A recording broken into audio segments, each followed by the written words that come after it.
All right, so today we're going to talk about something pretty fascinating, maybe even a little controversial. It's a new digital platform called Ride Your Demons, and its whole promise is to give you the weapons you need to fight your inner battles. But here's the catch. It's not therapy. So what is it then? Let's dive in and break it all down. But, before we really get into the nitty-gritty of the platform, let's just take a step back and ask a really fundamental question. It's one that I think a lot of us have probably thought about at some point.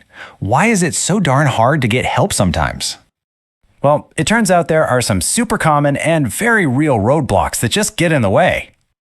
You can really boil it down to three big ones. First off, there's the cost. Professional help can be seriously expensive. Then, of course, you've got the social stigma, that worry about what other people will think, that fear of being judged. And finally, the language itself. All that clinical jargon can feel so alienating, maybe even a little intimidating. So this is where that platform, Ride Your Demons, comes into the picture. It was basically built from the ground up to tackle those exact barriers. And we're not talking about a small tweak to the old way of doing things. Nope, this is a radically different approach. Just listen to their core motto. It says it all, right? No therapy, no preaching, just real tools for real people. That immediately sets a kind of anti-establishment, super practical tone. The focus is clearly on giving you tools, not just talk. And hey, if that first one didn't get the message across, check this out. Life hits hard. We give you the weapons to hit back harder. Wow. The language there is so intentional, right? It's combative, it's empowering. This isn't about some gentle, quiet healing process. It's about arming you for a fight. Okay, so what's the secret sauce? What's the anatomy of this thing that's designed for mass appeal? Let's get into the key elements. A huge part of its appeal comes down to the way it talks to you.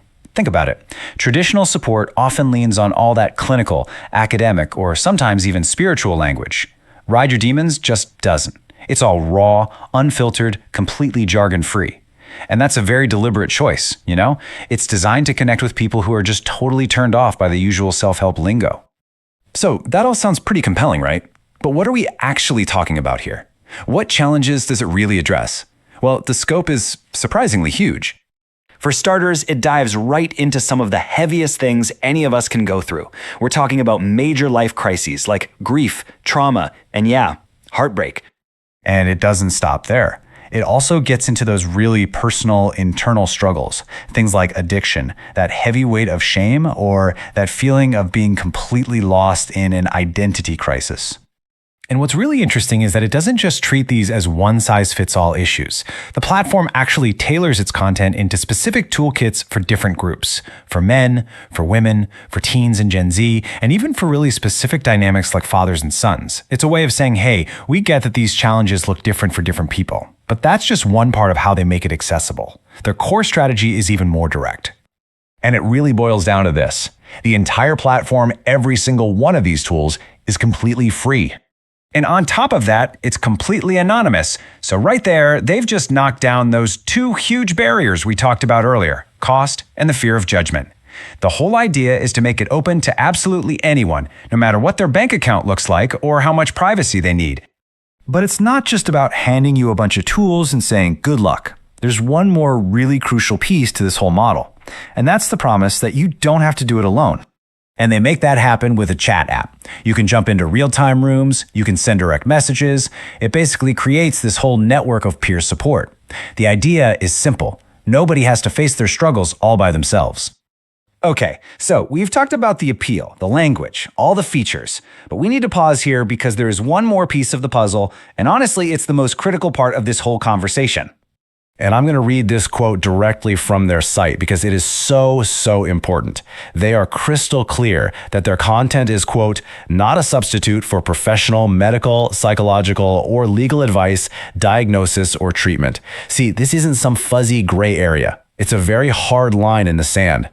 So, just to be absolutely clear, the platform defines itself as one thing and one thing only. An educational tool. It's a resource to give you information and education. It is not a form of professional treatment.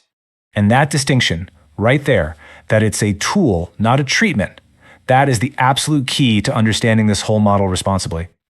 All right, so let's put all these pieces together. When you look at the whole picture, what does this Ride Your Demons model really represent? Well, in a nutshell, it's a model built to smash those big barriers of cost and stigma. It uses raw, direct language instead of clinical speak. It covers this huge range of life's challenges, offers a community so you're not alone, and this is the big one, it very strictly functions only as an educational tool. And that really leaves us with a massive question, doesn't it? As these kinds of digital tools get better and more sophisticated, how are we as a society going to define that line between self-help and actual healthcare? It's a really important conversation, and honestly, it feels like it's just getting started.